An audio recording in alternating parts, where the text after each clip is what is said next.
Hey guys, welcome back to the channel. I recently put a poll out asking what sort of video you wanted to see next, and you voted on a video all about why I'm most bullish on Palantir and Tesla. And I think the reason that you guys want to know this is because either you have Palantir and or Tesla in your portfolio, or you watched my last video on the channel where I shared that the majority of my portfolio is in them two stocks. So you're probably wondering why. So that's what we're going to talk about today. I just have to quickly say before we get going, this is not financial advice, this is just my opinion. And also, I do have a kitten who has decided to wake up from his nap and cause the most amount of noise right now, so I do apologise if you can hear that or if you see him walk across the screen. Anyway, so I am going to go into individual reasons for why I'm bullish on Palantir and why I'm bullish on Tesla, but there are some overarching reasons that actually do apply to both of them. So let's cover those first. Number one, both of these companies are working on, already have real world AI. And what I mean by that is AI that is actually making a difference in the real world. Now, obviously, they're doing things very differently. The type of AI that Palantir are doing is not the same as what Tesla's doing and vice versa. But that's okay. They are both real world AI. They are both doing artificial intelligence in a way that actually makes a difference to enterprises, to governments, to society as we know it. And not only is it real world AI, but it's artificial intelligence, like I said, that actually makes a difference. So it's hard AI rather than soft, nice to have AI. And I speak about this a lot when I speak about Palantir in particular, but they're not just developing chatbots, right? They're not just developing a nice to have artificial intelligence interface that people like for 5 minutes and then they move on from. No. With Tesla, we have artificial intelligence at the backbone of their company, and they are developing artificial intelligence in a way that is going to change society for a lot of reasons. Palantir are doing the same. The second reason is that both of these companies are innovative, disruptive, and both of them are big risk takers. There's a real purpose of change and driving innovation in both of these companies' DNA. These are very much companies, and probably a lot to do with their leadership, which we'll move on to in just a minute, where they actually are willing to go against what the norm is, what the accepted is. They're willing to do things very, very differently. They're willing to speak up against issues that they don't like, and I really appreciate that. Just taking Tesla as an example, obviously, what Tesla are known for is electric vehicles. That's not what they're going to be known for in the future, I'm sure of it. But right now and in the past, they have been known for electric vehicles.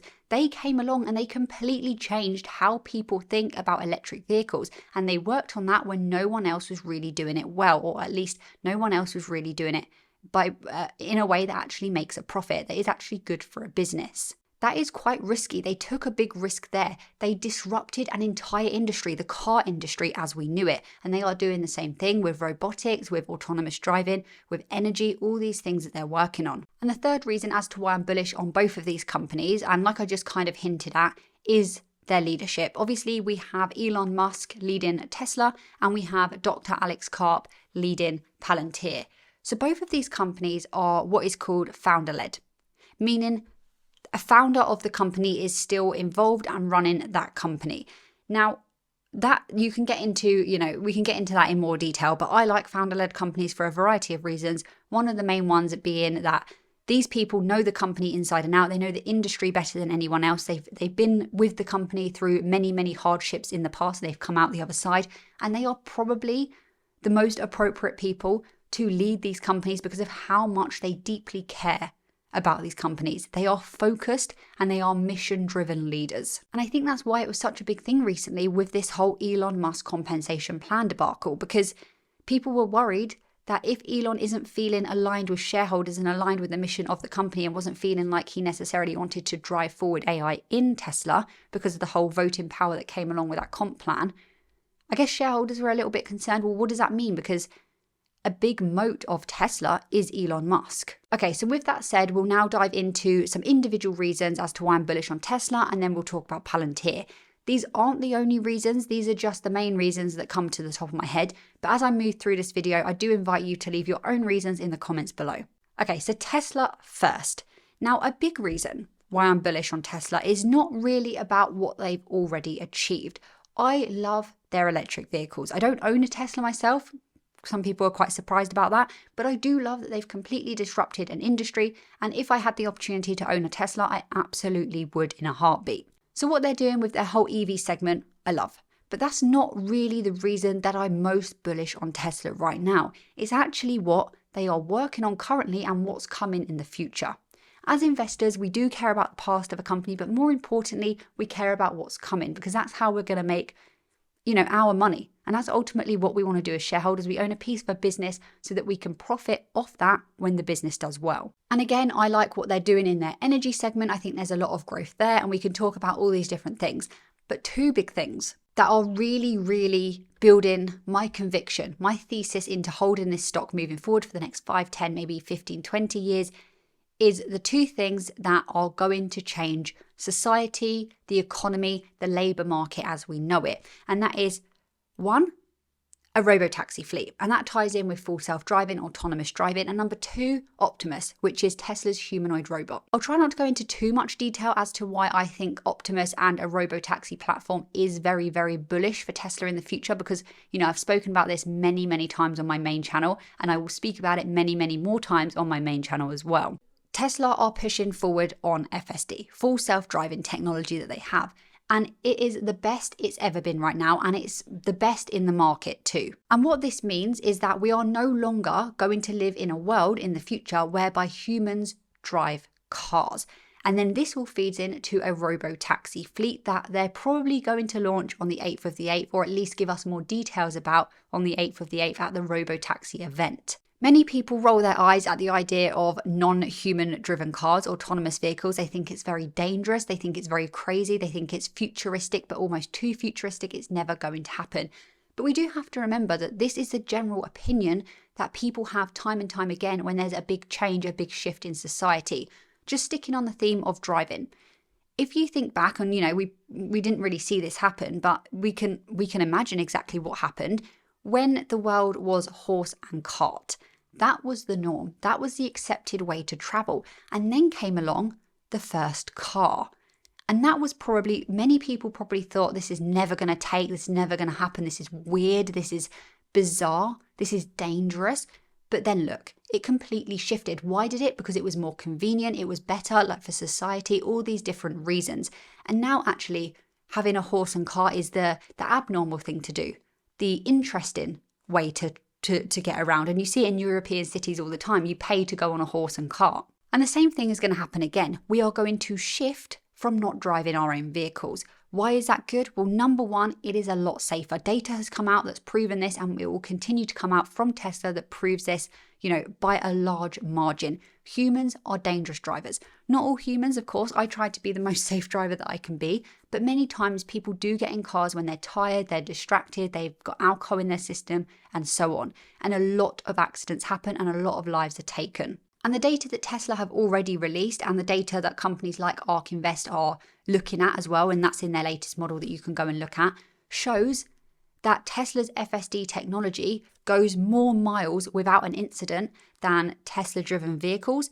And then I'll put it on the screen now, but what you'll be able to see is that the safest way is FSD, second safest is human-driven Tesla vehicles, and then it moves down from that. And convenience as well. We live in a world now where we want convenience, convenience, convenience. And if you can sit in a vehicle and do your work or go on your phone or just do other things, get other things done instead of actually having to pay full attention to driving, people are going to do that.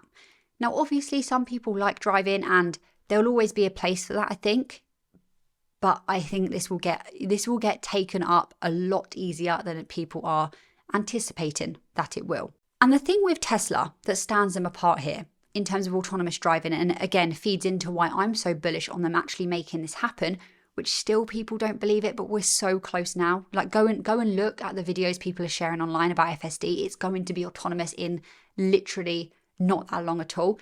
But the point is they have the first mover advantage, right? And this feeds into Optimus as well. They have the first mover advantage when it comes to humanoid robots. And that is quite significant. Having the first mover advantage provides a significant competitive edge. This includes brand recognition, it includes economies of scale, which we already know Tesla do extremely well. It includes technological leadership, control over resources, eventual market share and market experience, and so on. And then we've got a feed in the other advantage that they have here, which is the data advantage. This just means that Tesla for a long time have had a fleet of vehicles utilizing the FSD technology, and they've been able to collect that data and use that to continually train their neural networks and make their technology better and safer. And it takes a lot of vehicles and a very long time to get to this point. So what I'm saying is it would take other companies a long time, lots of effort, lots of money to actually even get to where Tesla are right now. So then this gives them the position of power, whereby other companies, other automotive companies, legacy or non-legacy, will have to come to Tesla and actually license their FSD technology off them if they want to be able to keep up and provide their customers with autonomous vehicles as well. And if that's the way the market's going to move, they will have no choice to do that. They will have to do it because they won't be able to do it themselves. And then talking about Optimus, obviously we're a little bit further away from that actually being a real thing at the moment. We're closer with FSD, we're closer with autonomous driving and a robo-taxi fleet. Oh, by the way, I should explain the robo-taxi fleet in case you're brand new to this. This is basically the idea that Tesla will have a fleet of Tesla vehicles that are acting like Ubers, whereby they can go and pick people up, take people to places. You don't have to drive them. It's all autonomous. It's all human. There's no human driving element to it. And there's this whole idea that Tesla will have Tesla-owned fleet. They own it. They take the profit. They operate it. And then a customer-owned fleet, whereby people with Teslas that have the FSD tech can add or subtract their car to the fleet at any point. Maybe they're going away for a few days, and that vehicle will again become a taxi, an autonomous taxi. Tesla will take a portion of that revenue, and then they will give the majority of that revenue to the person owning the vehicle. Anyway, in terms of the bot, we are not as close to the bot changing the game as we are FSD and an autonomous robo-taxi fleet. But it is making progress very, very quickly. They are already within the Tesla factories doing quote unquote useful work. This will only get more and more as time goes on. Soon we will hear that Tesla have thousands of these in their factories. So watch out for that, because it will happen. And we will hear that Tesla are able to reduce their cost of goods sold, improve their productivity, save money, get the bots actually manufacturing vehicles, and so on. It's going to make a real difference to Tesla. Then comes these bots go into other companies' factories. Tesla make money on that. Then comes these bots going out into homes, teaching your children different languages, doing your laundry for you, taking in the shopping, cooking meals. And, this is going to get quite crazy, because it's going to be cheaper for Tesla to manufacture these bots than it is for Tesla to manufacture the vehicles that they have right now. And when you think about the robo-taxi fleet and Optimus, it gets even more crazy again with the numbers, because they're SaaS margin platforms, software as a service. They're going to make way more money per unit than they do right now with their vehicles. And it will also be recurring revenue. So not just a one-off payment, recurring time and time again, month on month coming in. And then when we think about the humanoid robot, when it's going to be licensed at first, it's going to be rented to other factories maybe, and then eventually in the homes. It's not going to be sold, I don't think, straight away. I believe that's what Elon recently said. But let's just fast forward when it is eventually sold or is licensed to people to utilize in their home. The first question is, how many bots will there be per person on this earth? If Elon's predictions are right, there will at least be a 1-to-1 ratio, if not a 2-to-1 or even more. Everybody will want a bot, providing that they can afford it. That's the first thing. So even just thinking about that, if you do a 1-to-1 ratio, that is a lot of money for Tesla. A lot of money. That changes the valuation completely. And then we think about them being in the homes, and we have to think, okay, well, how is that actually going to work? I'm thinking, and a lot of people are, about this whole app model. So you get a bot and it has standard functionality. It can do the basic things. If you want it to be able to do this skill or have this skill, you basically go onto a Tesla app, like the App Store, and you download that skill and you pay a fee, or you pay an ongoing monthly fee for the bot to be able to retain that skill every single month moving forward if you want to keep it. These skills could be certain languages, it could be certain meals being cooked, it can be a gardening skill. Obviously, I'm just thinking outside the box here, and this may not happen, but it is an interesting thing to start thinking about. Okay, so I'll leave it there in terms of the bot and the robo-taxi fleet, because I don't want this video to get too long. But why else am I bullish about Tesla? Well, they are building an ecosystem of interconnected products and software, just like Apple have done so successfully. People think about, people that aren't in this niche and aren't really interested in Tesla. If you just say, what do Tesla do? What do Tesla have? They'll just say they have cars. They have EVs. And that's about as far as it will go. Some people may know that they have, chargers, Tesla supercharging network. Maybe they'll know that, but they definitely won't be thinking about all these other integrated softwares and hardwares and products that they actually have. And they all work together and they all tie in together perfectly. And then going one step further from that is how Elon's other companies will feed in and actually help Tesla. And a lot of people are worried that he's focusing too much on XAI and on X and on SpaceX and all these things instead of Tesla. But actually, obviously we want him focused on Tesla, and I think he is, but all these other things that he's doing in other companies will feed in and will help the long-term mission and the long-term growth of Tesla for us shareholders to benefit once again. I've already mentioned, obviously, how I think there's a big shift happening. The revenue is going from a one-off revenue scheme to actually becoming recurring SaaS margin revenue. I've spoken about that, so I won't go into detail, but that's a big thing. You've got to think as well that we will see continued growth in the EV market and in the energy segment. That's going to be very good for Tesla in the next 5, 10, 15 years. And as well, Tesla are vertically integrated. This is a real moat that not many other companies have. Their manufacturing and their production line is, again, like no other. Their economies of scale, all these things give them by far a large advantage. And I've already said that their EV segment is not necessarily, it doesn't necessarily make up the full reason as to why I'm bullish on them moving forward. But we do have to, take our hats off a little bit about how they are continuing to expand their EV product lineup. They are entering new markets, and we saw this perfectly. New market segments, I should say. We saw this with the Cybertruck. They entered the pickup truck industry. They didn't previously have a vehicle in that market. And also the semi-truck, again, didn't have a product within that market segment until that launch. And this is continuing. We're going to get robo-taxi. That's going to enter a new segment, the taxi segment. We're going to get a mass affordable vehicle. Again, more people will be able to afford that. The uptake will be better. A new market, a new sports car, the Roadster Generation 2, maybe possibly even an SUV. Why is this good? Well, it helps them cater to a broader range of consumers. And they are still dominating in the EV space globally. We always hear from mass media that Tesla are facing harsh competition. They're not. They're one of only a couple of companies that are actually profitable from their EVs, the other main one being BYD. And actually, I think BYD is probably the only competition that they actually have, and that's within the Chinese market. The Chinese market is the second largest market for Tesla, and they're still doing very, very well in that market. And this leads on to how they have the advantage technologically speaking. We've recently had the news that Tesla are testing their FSD technology within the Chinese market in select Shanghai streets, and this looks like it's going to expand into other cities soon as well. So we can compare them to other EV companies, but it's not really a fair comparison because Tesla isn't just producing cars. They're kind of producing robots on wheels. So really they are a software/AI company as much, if not more, than they are a hardware company at this point. And I'm also very, very happy that recently we got the news about the compensation plan and also the move to Texas. I think this is going to be very, very good long-term for Tesla.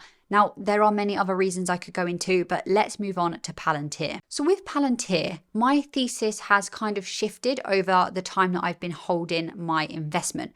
When it started, I was buying in the $6, $7, $8 range.